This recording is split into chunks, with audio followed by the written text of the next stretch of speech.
Hi viewers, நினைவாற்றலை அதிகரிக்கக்கூடிய 2 காய்கறிகளை வச்சு பரோட்டா குருமா செய்ய போகிறோம். வாங்க வீடியோக்குள்ளே போகலாம். கடாய் சூடானதும் தேவையான அளவு எண்ணெய் ஊற்றிக்குங்க. எண்ணெய் காஞ்சதும் 4 லவங்கம் 2 ஏலக்காய் சேர்த்துருக்கேங்க. 4 சிறிய பட்டை துண்டு சேர்த்துருக்கேன். நீல வாக்கில் கட் பண்ணி வச்சுருக்கிற 2 பெரிய வெங்காயம் சேர்த்துருக்கேங்க. இதில் ஒரு கொத்து கருவேப்பிலை சேர்த்து நல்லா வதக்கி விட்டுக்குங்க.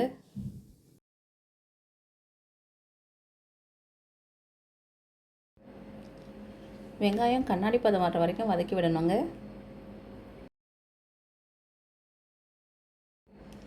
ஒரு கைப்பிடி அளவு புதினா சேர்த்துருக்கேங்க. இதை 1 நிமிஷம் போல் நல்லா வதக்கி விட்டுக்கலாங்க.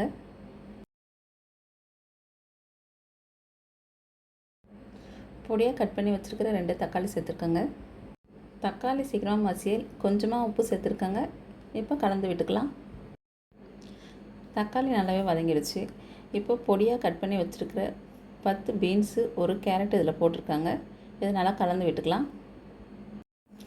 1 டேபிள் ஸ்பூன் இஞ்சி பூண்டு விழுது சேர்த்துருக்கேன். இது பச்சை வாசனை போகிற வரைக்கும் வதக்கலாங்க. 1 கப் காலிஃப்ளவர் சேர்த்துருக்கேன். அதே போல் 1 கப் ப்ரொக்கோலி சேர்த்துருக்கேன். இது தாங்க நான் சொன்ன 2 காய்கறிகள், நினைவாற்றலை அதிகரிக்கக்கூடிய 2 காய்கறிகள், ப்ரொக்கோலி, காலிஃப்ளவர். ஒரு 2 நிமிஷம் போல் இதை நல்லா வதக்கி விட்டுக்கலாங்க. தேங்காய் மசாலா ரெடி பண்ணிக்கலாங்க. ஒரு ஜாரில் 1 கப் அளவு தேங்காய் எடுத்துருக்கேங்க, துருவிய தேங்காய். 1/4 கப் வேர்க்கடலை சேர்த்துருக்கேங்க. 1/4 கப் பொட்டுக்கடலை சேர்த்துருக்கேங்க. ஒரு பச்சை மிளகாய் சேர்த்துருக்கேன். 1 டேபிள் ஸ்பூன் பெருஞ்சீரகம் சேர்த்துருக்கேன். 1 டீஸ்பூன் கசகசா சேர்த்துருக்கேங்க. இதெல்லாம் அரைச்சி எடுத்துக்கலாங்க பேஸ்ட்டாக. காயெல்லாம் நல்லா வதங்கிடுச்சுங்க. இப்போ நம்ம 2 டேபிள் ஸ்பூன் காரமிளகாய் தூள் சேர்த்துக்கலாங்க. 1/2 டீஸ்பூன் மஞ்சள் தூள், 1/2 டீஸ்பூன் கரம் மசாலா தூள், 1 டேபிள் ஸ்பூன் கோரியண்டர் பவுடர் சேர்த்துருக்காங்க. இதை எல்லாத்தையும் கலந்து விட்டுக்கலாங்க.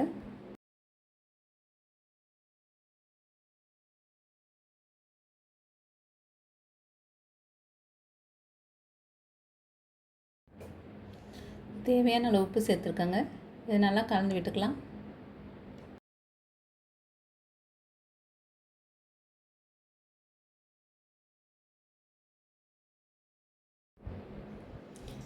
தேவையான அளவு தண்ணி ஊற்றிக்குங்க. இதனால் கலந்து விட்டுட்டு ஒரு மூடி போட்டு ஒரு 10 நிமிஷம் போல் நல்லா வேக வச்சுக்கலாங்க. 10 நிமிஷம் ஆயிடுச்சு. காய்கறிகள்லாம் நல்லா வெந்துடுச்சுங்க.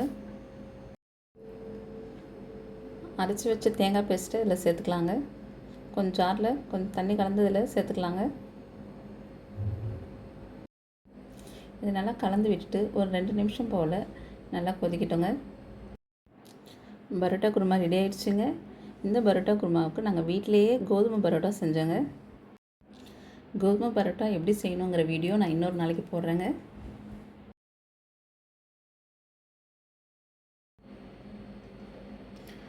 கொத்தமல்லி தழை தூவி கலந்து விட்டுட்டு ஸ்டவ் ஆஃப் பண்ணிடலாங்க. இந்த பரோட்டா குருமா ரொம்பவே டேஸ்ட்டாக இருந்ததுங்க. எங்கள் பிள்ளைகளுக்கு ரொம்ப பிடிச்சிருந்தது. நீங்களும் ட்ரை பண்ணி பாருங்கள். இந்த வீடியோ உங்களுக்கு பிடிச்சிருந்தா லைக் பண்ணுங்கள், ஷேர் பண்ணுங்கள், மறக்காமல் சப்ஸ்கிரைப் பண்ணுங்கள், பக்கத்தில் இருக்கிற பெல் பட்டனை ப்ரெஸ் பண்ணுங்கள்.